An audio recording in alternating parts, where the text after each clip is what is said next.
Question number 68 అధ్యక్ష ధన్యవాదాలు అధ్యక్ష.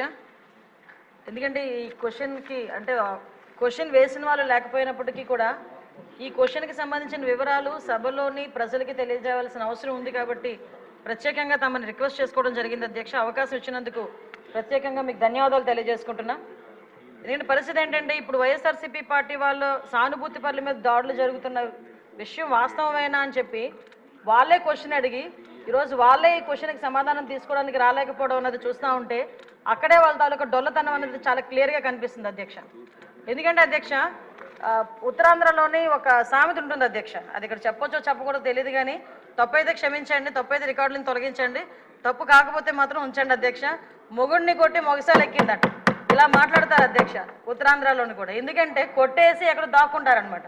వీళ్ళ పరిస్థితి ఎలా ఉందంటే అధికారం కోల్పోయి 11 సీట్లకే పరిమితం అయినప్పటికీ కూడా తిరిగి వచ్చి టీడీపీ కార్యకర్తల మీదే దౌర్జన్యాలు చేసి టీడీపీ కార్యకర్తలని చంపి మళ్ళా పైగా వాళ్ళ మీద ఏవో దాడులు జరిగిపోతున్నాయో వాళ్ళ తాలూకా వాళ్ళు ఎవరు చంపేస్తున్నారని చెప్పి ఇక్కడెక్కడా ప్లేస్ లేనట్టుగా ధర్నా చేయడానికి ఢిల్లీ నడివీధుల్లోకి వెళ్ళి కూర్చొని మేము ధర్నా చేస్తామన్నా 11 మందితో వెళ్ళి కూర్చొని ధర్నా చేయడం అన్నది చూస్తూ ఉంటే చాలా విడ్డూరంగా అనిపిస్తుంది అధ్యక్ష.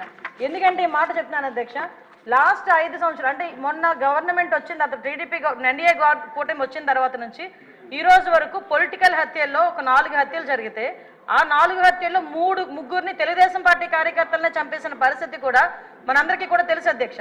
ఈ విషయాన్ని కూడా చాలా క్లియర్గా మేమందరం కూడా ప్రెస్లో కూడా చెప్పడం జరిగింది, విత్ క్రైమ్ నెంబర్స్ నేనైతే ఇవ్వడం జరిగింది అధ్యక్ష.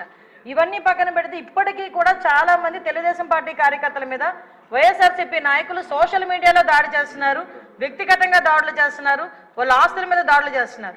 అంటే ఇప్పటికీ కూడా అంటే ఎందుకు చెప్తున్నానంటే వాళ్ళు తిరిగి మేం చేస్తున్నామని చెప్పి టీడీపీ వాళ్ళు చేస్తున్నారు, జనసేన వాళ్ళు చేస్తున్నారు, బీజేపీ వాళ్ళు చేస్తున్నారని చెప్పి ఢిల్లీ నడివీధుల్లో కూర్చొని 36 మంది పొలిటికల్ హత్యలు జరిగినాయని ఎంత సిగ్గు లేకుండా మాట్లాడుతున్నారో ఒకసారి మనం కూడా ఆలోచించుకోవాలి అధ్యక్ష. ఇది రాష్ట్ర ప్రతిష్టకు సంబంధించిన విషయం అధ్యక్ష.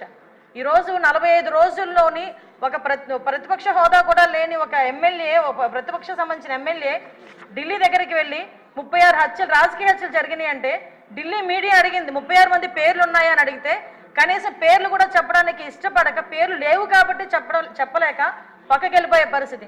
ఈరోజు మేము అడుగుతున్నాం, అరే 36 హత్యలు జరుగుతున్నాయని అడుగుతున్నావు, ఎక్కడికో వెళ్ళి మాట్లాడుతున్నావు, అసెంబ్లీ సమావేశాలు జరుగుతున్నాయి అక్కడికి వెళ్ళి ధర్నా చేసావు. ఈ రోజు ఇక్కడికి ఆల్రెడీ నువ్వు అమరావతి వచ్చావన్న సంగతి ఇక్కడ మా అందరికీ తెలుసు.